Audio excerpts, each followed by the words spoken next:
వేదిక మీద ఉన్నటువంటి పెద్దలందరికీ,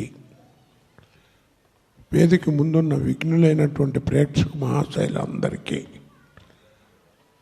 నా హృదయపూర్వక నమస్కారం. మీ అందరికీ దయించి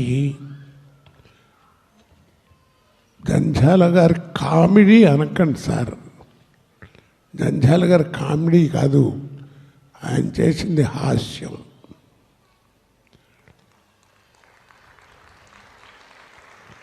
ఎందుకంటున్నానంటే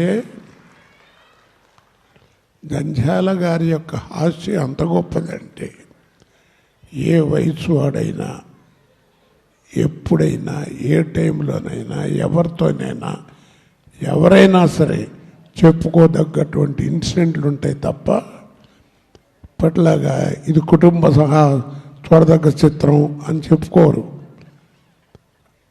ఎందుకంటే ఇప్పుడు ఇది కామెడీ, అది హాస్యం, అది అమ్మపాలు, ఇది డబ్బాపాలు. ఇంకా పోతే జంధ్యాల గారి పదంలో ఆ అమ్మ ఉంటుంది ప్రతి అక్షరంలోనూ. ఎందుకంటే రెండు చెప్తాను ఆయన గురించి, 2, 3 అంతకంటే చెప్పాలంటే చాలా ఉన్నాయి. పద ప్రయోగం ఎలా ఉంటుందంటే, ఎంత లలితంగా ఉంటుందంటే, ఒక పేరు ఒక జంట 40 ఏళ్ళ తర్వాత కలుసుకుంటారు. వాళ్ళిద్దరూ ఒకప్పుడు లవర్స్. అందులో ఆవిడ పాపం భర్త పోగొట్టుకుని ఉంటుంది. ఆవిడ 40 ఏళ్ళ తర్వాత కలుసుకుంటారు. ఆ కామెడీ కూడా ఎంత సున్నితంగా ఉంటుందంటే, వాళ్ళిద్దరూ ఎలా విడిపోతారంటే, రైల్వే గేట్ పడుతుంది. ఆ రోజుల్లో ఏంటంటే ఈ లఘుశంఖకి వెళ్ళాలి అంటే ఈ టాయిలెట్లు ఉండవు కదా, అందుకని దూరంగా చెట్చాడికి పోతాడు. ఈ లోపల రైల్వే గేట్ తీసేస్తారు, బస్సు వెళ్ళిపోతుంది. అప్పుడు విడిపోతారు ఇద్దరు. మళ్ళీ 40 ఏళ్ళ తర్వాత కలుసుకుంటారు. అంత సున్నితంగా ఉంటుంది హాస్యం. ఆ మాటల్లో మీ ఆయన పోయి ఎన్నాళ్ళయింది, నీకు వైధవ్యం వచ్చి ఎన్నాళ్ళయింది, ఇలాగ మాటలు ఉంటాయి. జంధ్యాల గారు వాడాడండి మాటల్లో మధ్యలో అన్నట్టు, నీ కళ తప్పి అన్నాళ్ళు అయిందంటాడండి. నీ కళ తప్పి ఎన్నాళ్ళు అయింది, తలుచుకుంటే కళ్ళమ్మ నీళ్ళు వస్తున్నాయి. అలాగే ప్రేమ జిందాబాద్ అని ఒక సినిమా రిలీజ్ అవ్వాల, అది టీవీలో వాటిలో వచ్చిందిలేండి. దాంట్లో 55 ఏళ్ళ వాడు 18 ఏళ్ళ అమ్మాయి, 16 ఏళ్ళ అమ్మాయిని పెళ్లి చేసుకోవడానికి ముహూర్తానికి పెళ్లి చూపులకు వస్తాడు. అది ఆ పిల్ల తల్లికి తండ్రికి తెలియదు. ఆయన మామగారే అరేంజ్ చేస్తారు, ఏదో అవుతుంది అనుకోండి. ఆ టైంకి తండ్రి వస్తాడు, పెళ్ళి అమ్మాయి తండ్రి రాగానే అక్కడ మధ్యవర్తి అంటాడు, రావయ్యా కరెక్ట్గా టైంకి వచ్చావు, నువ్వు అంటే తాంబూలాలు పుచ్చేసుకుందాం అంట.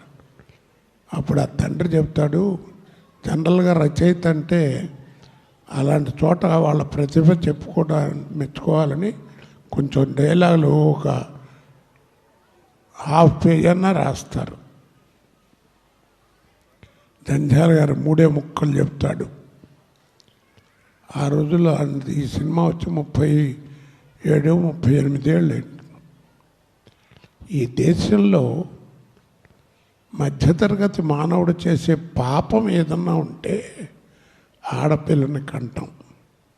ఆ పాపం చేసింది నేను, శిక్ష నాకు వేయండి, నా బిడ్డకి వేయద్దంటాడు.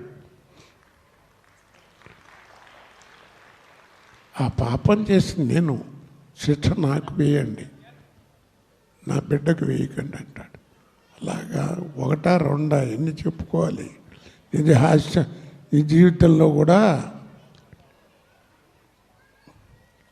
ఎంత హాస్యంగా ఉంటుందంటే, రొటీన్లో ఒక సభకి గుమ్మడి గారు చీఫ్ గెస్ట్, అందరూ కమెడియన్స్ అంతా స్టేజ్ మీద ఉన్నాం బెజవాడలో. బాబా పన్నీర్ గుమ్మడి గారు మాట్లాడుతూ, నాకు జంధ్యాల గారి మీద కోపంగా ఉంది, నాకు హాస్యం అంటే ఎంతో ఇష్టం, అలాంటిది నాకు హాస్య సినిమాల్లో వేషాలు ఇవ్వకుండా ఇక్కడ నన్ను చీఫ్ గెస్ట్గా పెట్టాడనంటే ఒక గంట తర్వాత మర్చిపోయాడులే అనుకున్నాం. జంజాల గారు అంటాడు, గుమ్మడి గారు మీరు అలా బాధపడకూడదు, మీరు గుమ్మడి, మిమ్మల్ని శుభకార్యాలకే వాడుకుంటాం అన్నాడు. 10 రోజుల పాటు చెడిపోకుండా ఉండే పండు మీదేనండి, అందుకని ఉట్టిని గట్టి ఇట్ట వాడుకుంటూ ఉంటాం. అంత సమయస్ఫూర్తి అప్పటికప్పుడు వస్తాయి ఆ మాటలు. ఎలా వస్తాయో నాకు అర్థం కాదు. ఒకసారి ఇంటికి వెళ్ళేప్పుడు ధర్మవరం సుబ్రహ్మణ్యం నేను, జంజాల గారు ఆయన బూట్లు ఆయన పాలిష్ చేసుకుంటున్నారు. ధర్మవరం గబాలను అడిగాడు, ఏం సార్ మీ బూట్లు మీరే పాలిష్ చేసుకుంటున్నారన్నాడు. నాకు తెలియలే, నువ్వు పక్కాళ్ళే కూడా చేస్తావా అన్నాడు.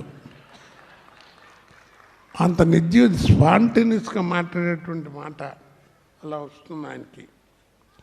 అలాంటి మనిషి. సరే, ఇంకా ఆయన గురించి చెప్పాలంటే చాలా ఉంటుంది. చాలా ప్రోగ్రాం అయింది, ఇప్పటికీ ఇంకా బోల్డ్ ఉంది. 2 ముక్కలు చెప్తా. ఇవాళ నా అదృష్టం ఎంతదంటే, ఎప్పుడు చెప్పే మాట, అన్నపూర్ణమ్మ ఆవిడ చేతి ముద్ద తిన్నవాళ్ళు ఆర్టిస్టులు చాలా తక్కువ ఉంటారు. బాలసుబ్రహ్మణ్యం గారి దగ్గర నుంచి అందరూ. ఇవాళ అప్పుడు అంటుంటాను, అందరం నేను ఆవిడ చేతి అన్నం తినడం కాదండి, నేను జంజాల గారు అక్షరం తిని లక్షలు సంపాదించానని చెప్తుంటాను. జంజాల అక్షరం తిని లక్షలు సంపాదించాను. ఈరోజు నాకు ఎంత ఆనందకరమైన విషయం ఏంటంటే, ఆవిడ చేతుల మీదుగా, ఆవిడ నాన్న అయితే ఈవిడ అమ్మ, అన్నం పెట్టినటువంటి తల్లి ఆవిడ చేతుల మీదుగా ఈ అవార్డు తీసుకోవటం. ఇటుపక్క అజాత శత్రువు మురళీమోహన్ గారు, ఆయన గురించి చెప్పాలంటే 2 ముక్కలు. ప్రతిఘటన తర్వాత ఫస్ట్ నేను సినిమా అనే చేసింది మురళీమోహన్ గారి సినిమా. ఇదే నా సమాధానం. ఆ సినిమాకి సినిమా ఫ్లైట్ అంటూ ఎక్కింది, ఫస్ట్ ఫ్లైట్ అదే. ఇక్కడి నుంచి మద్రాసు తీసుకెళ్ళారు. కొల్లి రామని వారి మేకప్, ఆయన మంచడ్లన్నీ చూసే ఆయన కొల్లి రామ్ గారు అని ఆయన ఎక్కించాడు. ఇక్కడి నుంచి మద్రాసులో 305లో ఉంచారు, పామురో హోటల్లో. అది 8, అది ఏమిటో 8, అన్నీ 8 నాకు. ఇప్పుడు నేనుండే రోడ్ నెంబర్ కూడా 8. అలాగా మురళీమోహన్ గారు ఆ సినిమాలో, నాకు సినిమా కన్నడ ప్రభాకరం, నేను విలన్స్. సినిమా రెమ్యూనరేషన్ ఇస్తూ ఏం చేస్తారు దీంతో అని అడిగారు. నేను ఏం చెప్పాలో అర్థం కాక ఇలాగే నుంచున్నా. మీ ఆవిడికి ఒక చీర కొనుక్కెళ్ళండి అన్నాడు. ఆయన చెప్పిన ప్రకారమే చేశాను. ఇవాళ ఆయనతోనే నేను ఈ అవార్డు తీసుకోబోతున్నాను. ఎంత ఆనందకరమైన విషయం. ఒక పక్క అమ్మ, ఒక పక్క ఈయన, ఇద్దరు రెండు సమానులు. అలాంటి మహానుభావుల చేతుల మీదుగా ఈరోజు జంజాల గురించి చెప్పడం అనేది వేస్ట్. ఇందాక ఎవరో వస్తుంటే టీవీ వరల్డ్ గారు జంజాల గురించి చెప్పలేనంత మర్చిపోయిన ఒక్క మాట చెప్పండి అన్నాడు. అప్పుడే అంతకుముందు ప్రదీప్ ఇక్కడ ఒక బ్యాడ్జీ అంటించెళ్ళాడు, జంజాల గారు బ్యాడ్జీ. ఒక్కటి చెప్పండి అన్నాడు. ఇప్పుడు ఈ బ్యాడ్జ్ చోట్ల ఆయన పెట్టుకుంటే చాలండి అన్నాను. ఇక అంతకంటే ఏం చెప్పలేదు. కాబట్టి ఈ సమయాన్ని ఇంకా ఎంతో చెప్పాలని ఉంది. పెద్దలు అందరూ వెయిట్ చేస్తున్నారు. జంజాల గారి తర్వాత మళ్ళా నన్ను ఇంచుమించుగా అంత లెవెల్కి తీసుకెళ్ళినటువంటి మరొక దర్శకులు రేలంగి నరసింహారావు గారు. వారి చేతుల మీదుగా వారి పక్కన ఉంటాం. ఇంకా సరే, అలీ గారి గురించి చెప్పక్కర్లేదు. వాడి వయసు వాడికే తెలియదు. వాడు ఎందుకంటే రిటైర్ అయిపోయిన విశ్వవిఖ్యాత నటు సార్వభౌమ రామారావు దగ్గర నుంచి ఇప్పుడున్నటువంటి హీరోల దాకా అందరితోనే యాక్ట్ చేశాడు. అలాంటి వాడు నా గొప్ప నటుడు. ఇకపోతే మీ అందరికీ తెలిసిన విషయమే, వీడు మా బాబు మోహను. ఈ వాడి గురించి ఏం చెప్పాలి చెప్పండి. వాడికి నాకున్న చనువు ఏమిటంటే, ఇప్పుడు మీరు అన్నారుగా, రే బాబు నోరు మూసుకున్నామంటే నోరు తెరిచామంటే కొడతానే, అంత చనువు ఉందండి. ఒకే కంచంలో కలిపి వాడికి ముద్దలు పెట్టాను.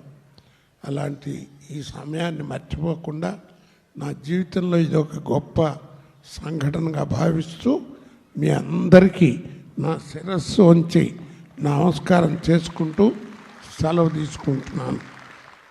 మర్చిపోతే ఎవరినన్నా పెద్దల్ని క్షమించి వారి పేర్లు కూడా ఇందులో పెట్టుకొని మర్చిపోతే క్షమించి నన్ను ఆశీర్వదించమని కోరుకుంటున్నాను.